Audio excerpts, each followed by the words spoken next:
Howdy, folks, and welcome to the Daily Coin. My name is Rory, and today is Wednesday, January the 3rd, 2016, and I have the honor and pleasure of speaking with Mr. Wade Hodges. He is new to the show, and he is a geologist, he is an explorer, and he has a great mind to share with you all today about rocks and listening to rocks and how we're going to find some gold in the future. Wade, how you doing today? Excellent. Thanks so much, Rory. Well, I'm glad you're here, and you've got some new technologies that we're going to talk about, and so let's get started. What do you say? Sounds good. Let's do it.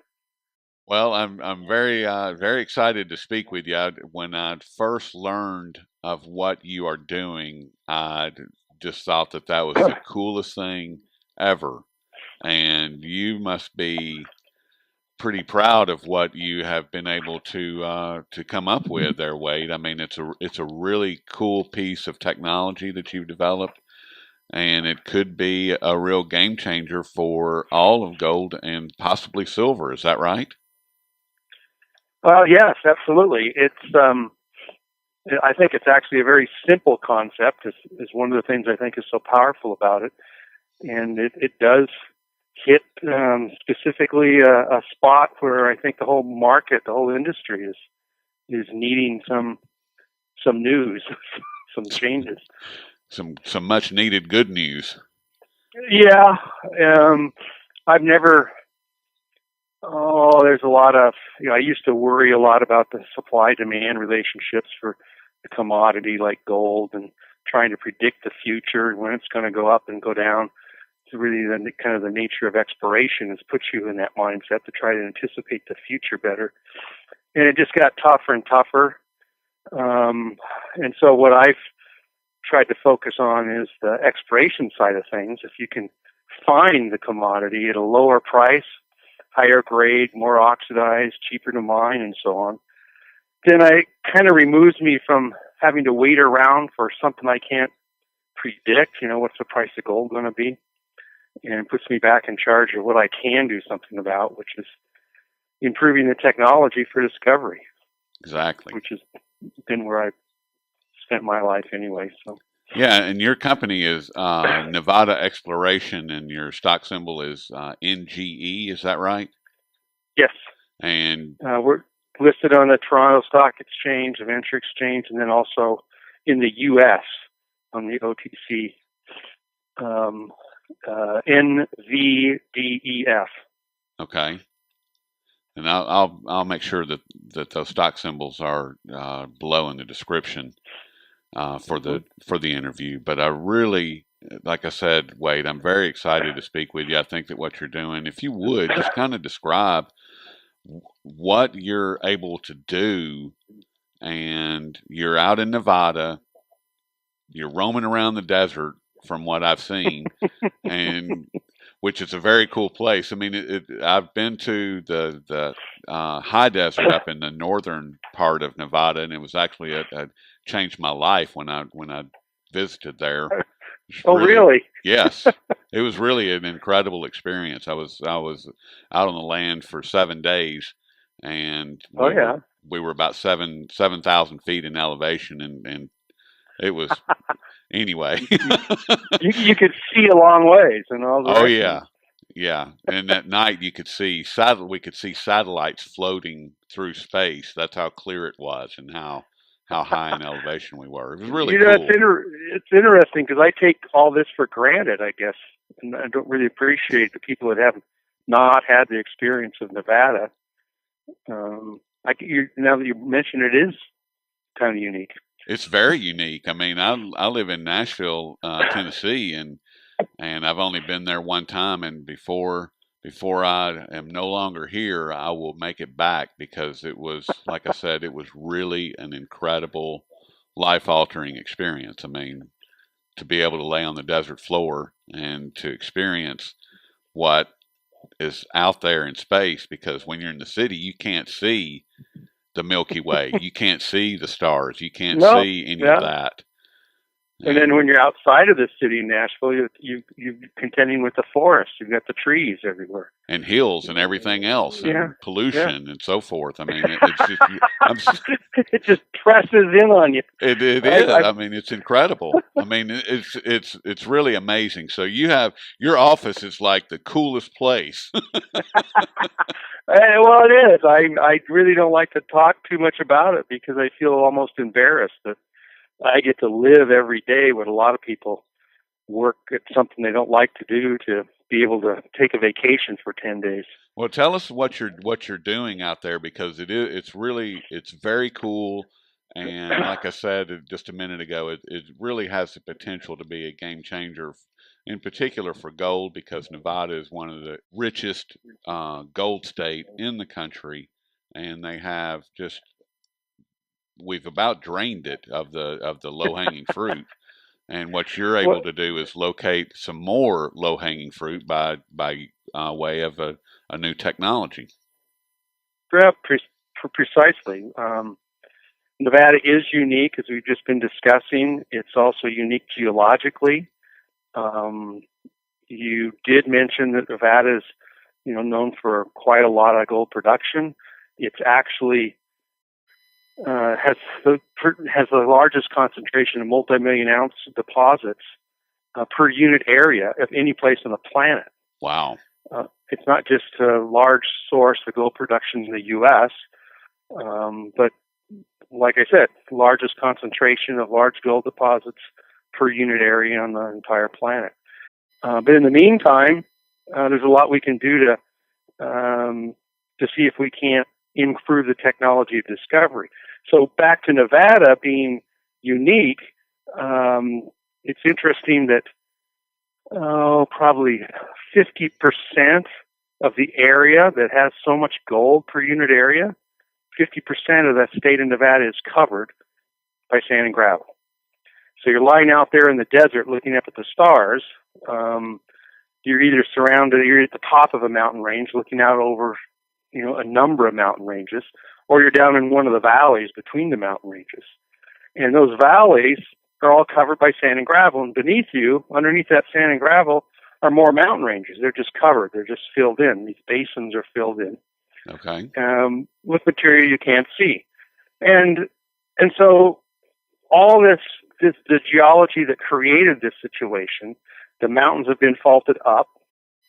It's just covered, it's not in their mountains as much as it's in their valleys, if you will. That makes sense. And so the problem becomes, even though that's such a compelling argument for exploring in Nevada, thinking that you can find more gold because it exists, the problem gets very complicated when you can't use the conventional technologies that have found all this gold in areas where the rocks are covered by sand and gravel. And so that's a huge opportunity in my mind. I was tasked with finding gold deposits for several majors, and with a quite amazingly, I realized after my 40-year career, I've been now associated with more than 30 million ounces of new gold. That's quite the record. Well, it is, and 9 different deposit stories, discovery stories I could, wax on about. And it amounts to, the entire state of Nevada has produced about a little over 200 million ounces of gold. And so that amounts to, 30 million ounces divided by 200 million. That's something like, a little more than 10% of all the gold that's been found in the state. That's pretty good. And so it's been a lot of fun. Well, and I wanted to kind of point you in another direction here, Wade. I mean, because as I'm sure you're aware, the mining industry as a whole is suffering right now. I mean, there's mines that are shutting down. There's mines that are slowing down. I mean, Endeavor just announced that they're, going to mothball, well, maybe not mothball, but they're going to put in maintenance mode 25% of their mining operation. I mean, and I would think that what you're doing would be beneficial to some of the to someone like Endeavor or to someone even like First Majestic or any of the other large mining operations. I mean, is that right? Well, absolutely. Their business, as time has evolved, has been focused more and more on the production end of the value-added profile, if you will. Yeah, and they don't have any resources at this point for making any new discoveries, and that's where you come in, right? Well, precisely. They run out of resources that are economic, that they can mine for a profit at the current price and cost structure. And so what you have to do is either hang around, do this mothballing business, and then wait and hope for the price to go up to where you can get back to work. Or the other thing to do is to focus on the low end of that supply curve, and that's to see if you can't find ways to find better gold deposits. And that's, of course, what it is that we've been trying to do. I remember back in the late 90s being asked, well, Wade, you found a lot of gold. Now, what are you going to do for us, this next year? And at that time, as is often the case, the price of gold had gone through a down cycle, and production was being squeezed, and everybody was about cutting costs. And so the first thing they do is cut costs associated with exploration and development. The research that needs to go on to keep you at the leading edge of new technologies for discovery gets curtailed. It's the first thing that goes. And that has just been beating the industry up. That's why the industry is in such a sorry state right now. And that's why I think people are not understanding some of the data out there. They see that the price, you spend more money, for example, on exploration, historically you find more gold. No big deal. It makes 2 sense. plus 2 still equals 4. Yeah, and then when you found more gold, now you can mine, you can produce more gold. And it used to be, every geologist has somebody's got a story about how they found a gold deposit, and people would like to, get involved in the process, but it's gotten more and more complicated. It takes more and more time to understand the details. So people just tend to look at exploration, discovery as something that's just based on luck, and all I can do, all I need to do is focus on spending more money in exploration, and then those guys will try, they'll find something. And what's happened recently in the statistics as we focus on production is that we miss the point that even though we've spent more money on exploration in the last decade than almost, I think in recorded history, we have found less gold. And so there's a major mismatch between that very simple relationship. And it's telling us that we need to all step back. The producers are stepping back and scratching their heads. What's the future look like? And because I was lucky enough to be in exploration very early on, was in a position to recognize this pattern and start to focus on, we have got to find better tools. And so, back to Nevada, the one tool, the one place that no one has ever spent any time looking was recognizing that underneath the sand and gravel, there's also groundwater, which is very odd to think. You go into the high desert, you don't think in terms of a lot of water. It's a desert, for crying out loud. Exactly. And which is one of the reasons that it goes unnoticed. People aren't really paying attention. But in fact, all through Nevada, all these basins are filled, they're like large lakes. And the lakes are filled with quite a bit of sand and gravel, but the pore space in that sand and gravel contains vast quantities of groundwater. And it's that groundwater that interacts then with the underlying bedrock, that bedrock we can't see, we can't prospect with existing tools. And that medium groundwater picks up kind of a chemical scent as it interacts with an oxidizing gold deposit. And that scent can be followed back to its source. It's really no different than what the 49ers did when they had a gold pan. In the 49ers case, they tanned the stream bed, and the gold particles are heavier than the rest of the sand particles, and you could concentrate a trail of gold in the bottom of your pan, and you'd you then follow that gold trail upstream. You followed it upstream with your gold pan until you didn't get any more gold in the pan. And at that point, those old timers needed a new technology. They had to stop. There was a bit of a pause. They scratched their heads. They realized they need to go into the bedrock. They need to get underground. They need to start moving actual hard rock. So they had to figure out, how to do that. And what we're doing is really not that much different. We're just using a second generation mass spectroscopy, a fancy piece of equipment that actually the environmental industry developed for us, with their concerns over, different, potential carcinogens and so on in their water supply. And I just turned that tool to actually answering the question, how much gold is in this particular batch of groundwater? And the thing we observed right away, it's very simple, is why is there so much more gold in this particular area of sand and gravel than in the adjacent areas? And what we're doing is simply following that scent, if you will, back to its bedrock source. So in essence, So you're panning for gold just like the 49ers were doing. Yep. You're just doing Yeah, it in a different. You have a different pan. That's precisely it. It's like gold panning for the 21st century, and it's one of the things that makes the concept very compelling with a large appeal. People can understand that. I think their vision of an exploration geologist really hasn't changed much from the old prospector with a burrow behind him and a cross pick and shovel. And that's what what my mind everybody always thinks. sees. Yeah. Some dude with a big beard and dirty blue jeans.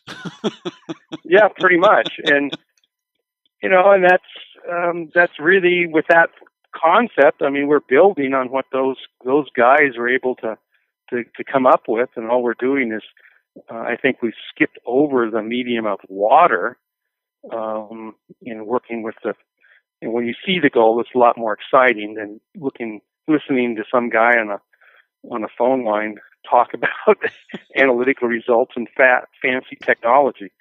But that's of course that's what we're involved in. Are you drilling down into to it, or are you digging, or what? How do you get to this groundwater to start the panning?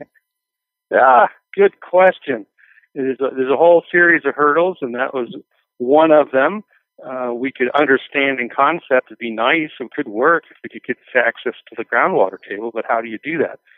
And so that became the first problem that we decided, well, let's see if we can't solve that, rather than just sit around and wait for somebody else to, come up with a solution. And so we developed a thing called the geoprobe, and have been applying it to the deserts now in Nevada for a number of years, been able to collect consistently groundwater samples. Now, this geoprobe is a piece of equipment about the size of a bobcat. It pounds basically an 1.5 inch diameter rod. It's like a steel straw, just pounds it into the ground. Okay. If you go to our website, you'll see a picture of this thing operating, and it was, featured on an episode of the History Channel, How the Earth Was Made. So you can get a visual of what I'm talking about. Very cool. But it's a very effective tool. We're the first, and as far as I know, only company to be applying it consistently. And we're now a number of years ahead of any potential competition. And so it creates a barrier to entry, and it allows people to, see that, well, there is somebody to follow here. and part of my goal right now is to bring this story to explain better what it is we're doing to a larger audience.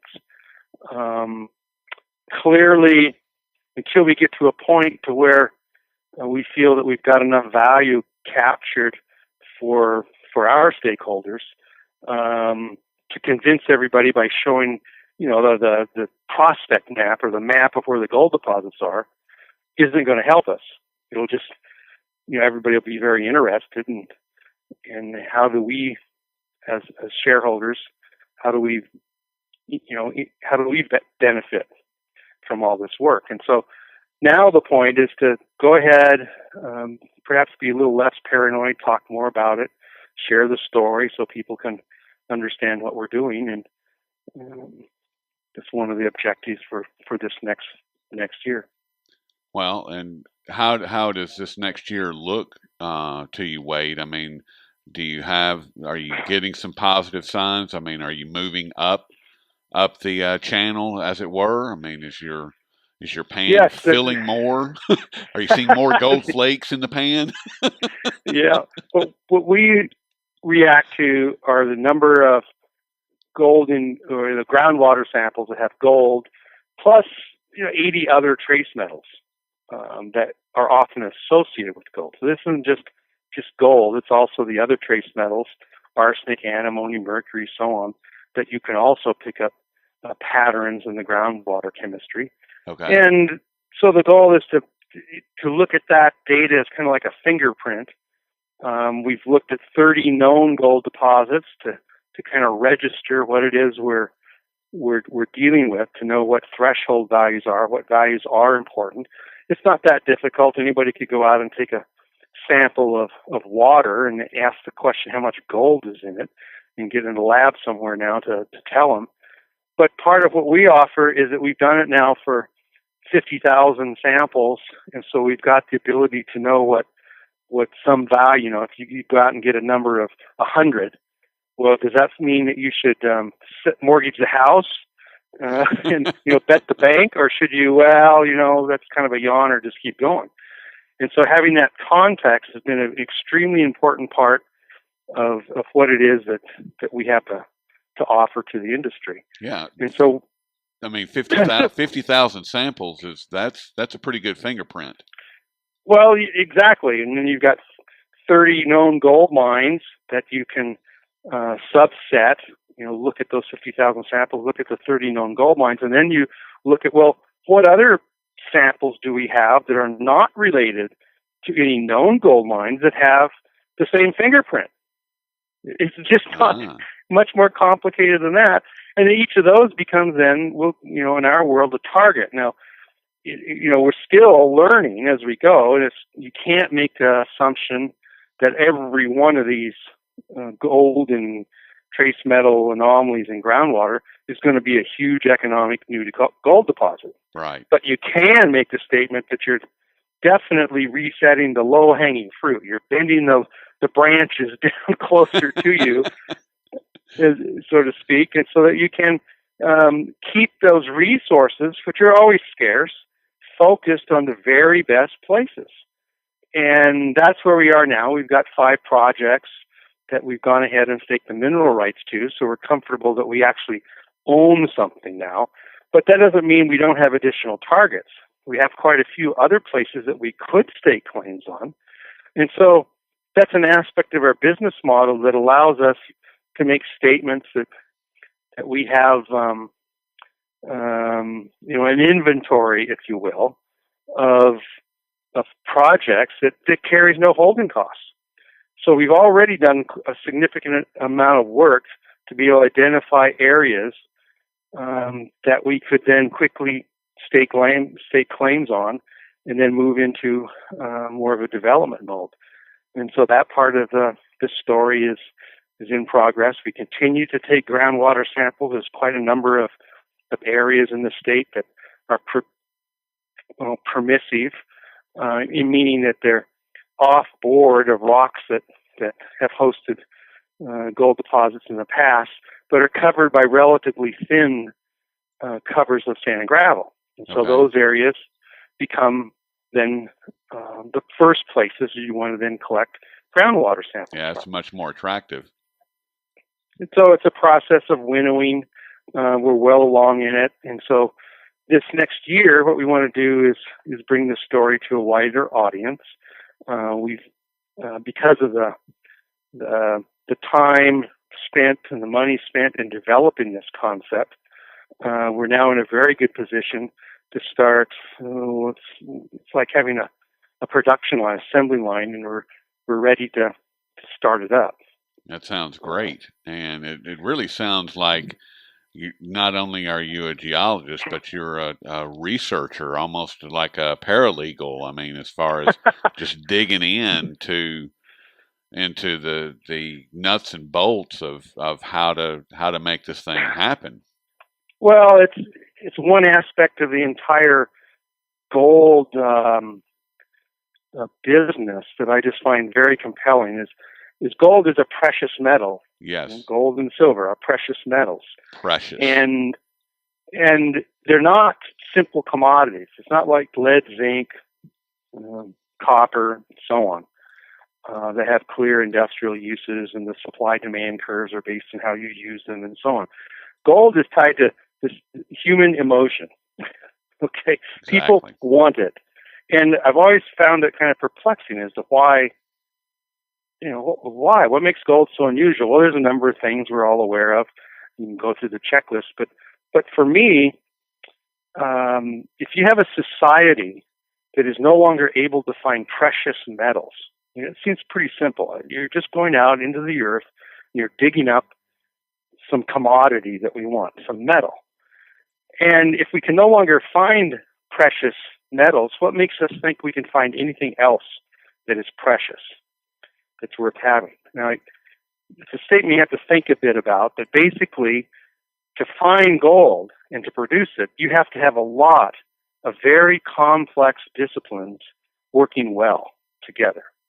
From management to, as you said, I mean, I've had to understand the mining rights, the legal aspects, the permitting issues, the environmental problems and trade-offs, the exploration, geophysics, geochemistry. I mean, the list of disciplines is truly impressive, and it's one of the few areas where, in order to be successful, you do have to have quite a breadth of general knowledge. And I think that's the challenge, to the industry today, is that we need to bring some of these this focus back to bear, and how do we get these disciplines working together once again? And it starts, of course, with exploration. You have to be able to find the stuff first. If you can't find it, then everything else is off the table. Well, there's lots of people know how to produce, build a gold mine. As complex as that process is. But before you can build it, you have to be able to find the thing. And you need to find any more. Investors are sending a very clear message that they need better filters, better tools. They're tired of investing, doing the same thing over and over again, but expecting different results. They don't like to be told that something works. They need to be shown that what you're talking about works. And so that's part of our objective here for 2016 is to first beat the drum, let people be aware. At the very least, here's a story worth following. Look at it close, definitely. Pay attention, and everyone's going to have their own, how many breadcrumbs do they need before they're going to start picking them up and following them. And everybody is free to make those kind of choices. And my job is really the simplest one of them all, is just to wake up every day, pay attention to the clues, and follow them in the belief that there is no real complexity in life. If it's complicated, it's simply because we don't quite understand how things work. And so that's something I can do something about. Let's see if we can't, pay closer attention to what's going on and move this whole situation forward. So it's a relatively stress-free sort of environment that I get to wake up in out here in Nevada. Yeah. I'm not hemmed in by cities, people pushing and shoving. There's not a lot of people racing to Nevada to try to build big cities, Out in the desert? No, it's pretty open, and there are big centers, of course, of growth, and Reno and Las Vegas get on the map, but that's a very small part of a very good place to be looking for large gold deposits. Yeah, the Reno and Las Vegas are very small pieces of the Nevada picture. And like I was saying earlier, Wade, we were up in the north high country, and it was when you first started talking about the water, all I could think of was this stream that ran through our campground, and there was not only there was a stream, but there was two different natural hot tubs. I mean, Oh yeah, hot springs. Yep. yeah, hot springs that were just, I mean, it was incredible. So you had this, you know, ice cold runoff water right next to literally boiling hot water. I mean, it wasn't quite boiling temperature, but it was well over 100 degrees, and it Well, was pretty cool. it's one of the things that makes Nevada so unique, and it's the reason you're seeing that contrast between hot and cold water is because geologically Nevada is centered over a relatively high heat flow, and what you're looking at is the end stages of larger processes that have operated throughout Nevada to produce, one of the other side effects is all this gold deposits that have been produced from this basically rising hot water. Oh, And okay. it's a fascinating story. I'd encourage any of your listeners while they're waiting for the price of gold to rise, and they kind of got an idea that that there must be some sort of things going on that they don't understand. They might take a look at just the geology and push back. I thought that the History Channel series How the Earth Was Made was an awesome opportunity for anyone interested in any natural resources to get an understanding, to be able to listen to a geologist speak for a few minutes before they roll their eyes in the back of their head, because that series compresses the time involved in these geologic processes using the computer graphics and so on. Right. And you can actually bring it down to where, I can kind of see that now. It's like a door swinging or, things moving. And so you can get what it's like to have a fault that's moved a very small amount over a number of years, what kind of offsets and effects it can have. And so it's a good thing to very simply, have a fun experience. You learn a lot about how the Earth was formed, and how gold is formed. Well, yeah, I thought it was interesting that I got the last 8 minutes of a segment dedicated to America's gold on the last episode of the last season. Wow! And I thought it was very interesting because in my worldview, most of life that we live is really just the unintended consequence of man's search for gold. We started a long time ago interested in this yellow metal, and I think likely it was the fairer sex that encouraged guys to go out and get more of this stuff. And so they were motivated to, do all kinds of things, cut down forests, build ships, recruit crews, get the finances, provision, sail out of the side of the land, searching for one of the things was this elusive, precious metal. And in the process, they made all sorts of discoveries. That's a very interesting insight right there. That's really cool because I think you are probably a lot closer to the truth than most with that thought. I mean, it's still valid today. I don't think it's changed a bit. I don't think so either. I mean, I'm looking for gold, but I'm learning all about water, the chemistry of water, where it comes from, how it moves. And of course, one of the unintended consequences is there's other industries and groups of people also interested in water. And so we find ourselves at the forefront of that whole area of investigation. The quality of the quantity of water has been kind of foremost in people's minds. They want to have enough water, but now we're also getting more concerned about the quality of that water. Exactly. And one of the, what we're learning is, the water quality changes. There's a lot more in the way of dirty elements that nature's put in there. It has nothing to do with man's, activities. And the question is simply, well, why? Why is there so much arsenic, antimony, lead, zinc, and gold?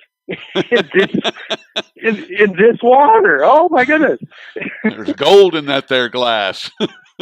Well, and so yeah, the geoprobe allows us to sample these patterns with a very minimal disturbance to the surface environment.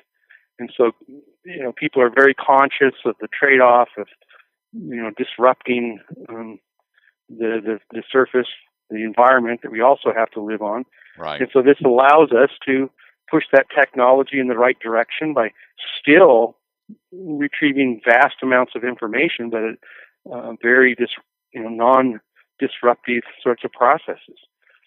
And so it's a So you found a minimal invasive process that harkens back to the old time prospector that everybody sees in their mind's eye, but brings it into the 21st century, and you're on the way to adding to your 30 million ounces of discovery.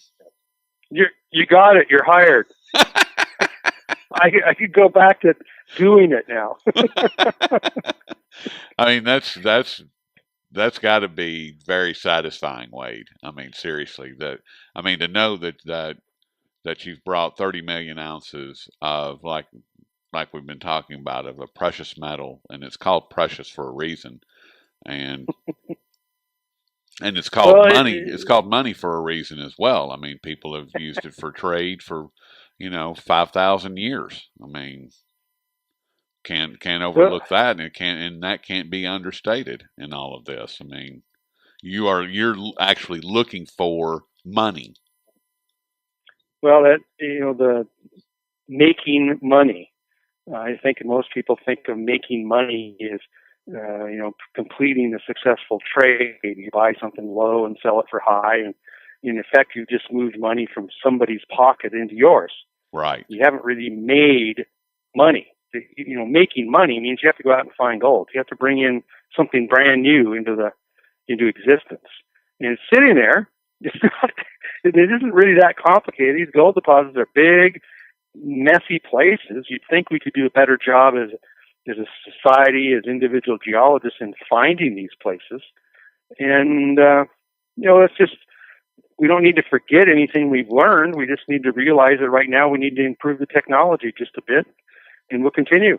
We'll move this thing forward. Well, you are doing your part as far as introducing new technologies. Like I've said many times, it's very cool what you're doing. I think that it's really awesome, and I wish you nothing but success with everything. Seriously, I mean, because you deserve it. I mean, what you're doing for me and my family, actually, I mean, I'm very grateful. I mean, because we need more gold. Period. We have to have more gold, because what we know, and at this point in time, is, as we were talking about a minute ago, Wade, the mines are shutting down. They're slowing down. They're not producing as much. It's a lot harder to find. It's a messy operation, and what you're doing is cleaning it up somewhat and making it a lot easier for people to get to it and to know that it's there. It's right there. I can tell you with certainty that it's going to be very, very close to that spot, and that's a good thing. I mean, well, and I like having fun. Reducing the complexity, explaining things, making it clear. Nobody likes confusing situations. We all hate uncertainty about the future. We just don't know what to do, and we spend a lot of time talking about it. And I just hate to see that in people's faces when I come across them. It seems like there's more of that than there ever has been. And if we can just have enough courage to stand in the face of these things we don't understand, and realize that every one of us has some piece of the solution. We've come across in our different pathways and different experiences something that is important to understanding how we can go forward. And right now we have a heck of an opportunity as we all pause to try to decide what's going on, not just with gold, but with everything else. And I think in the end, it actually will bring people back together. My favorite analogy coming from the scientific end is it's a real simple. If you imagine yourself being involved in building a building, and an engineer comes in and says, well, the building has now gotten to 100 feet high. And another engineer says, no, wait a minute. I have 150 feet. Okay, the people around that table don't stop and immediately go, well, let's compromise. Let's figure out, let's just have the difference and keep building. No, everybody in that room stops and they begin to think. They don't race to some conclusion. They just, well, we have to do something. Oh my goodness. No, they are doing something. They're thinking. Right. They're thinking, well, how did you come to your conclusion? And somebody else says, well, how did you come to your conclusion? And they start to understand what's this conflict, this apparent complexity is teaching everyone. Okay, and as they get closer to understanding the underlying assumptions, they figure out what is true and what is not true and how the world works. And so everybody benefits in that sort of a process. And I just wish that, that I could get that understanding into people's minds. And it's gold, the search for gold is a way to do that larger, purpose. So, and I don't know. No, it's beautiful. That's well said. I mean, seriously, because that's what we need. We need more people to understand what's actually happening, and they don't. And we could speak for another hour on that aspect very easily. But I know you've got things to do, and that's actually a great place to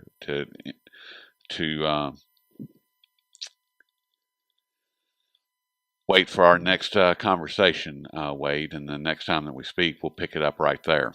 And we've been speaking with Wade Hodges from Nevada Exploration. And Wade, tell people how they can follow your work, and what's going on there. Well, we do have a updated website initiative. It should be completed in like the next week. I'll give the guys a little more time, 2 weeks. Okay. And that website is nevadaexploration.com. If you find your way to the presentations area, there's a couple of videos that I put together to try to explain more slowly and more detail exactly what we're doing. Draw your attention to the frequently asked questions, because I've had a lot of feedback, people with good questions. My goal is to get really more people involved in the story. I don't think it really does any of us a service to give people the answers. What you want is a narrative that can draw people in, and they can be walked through using their own deductive processes, to the solution. So go to that website, nevadaexploration.com, and then of course there you can find where we are a publicly traded company, of course, and so that information is located on the website as well. Okay. Sign up for our news releases. You'll get copies of information direct to your email. And so I look forward to enlarging our audience. Hopefully we'll be able to help you with that, Wade.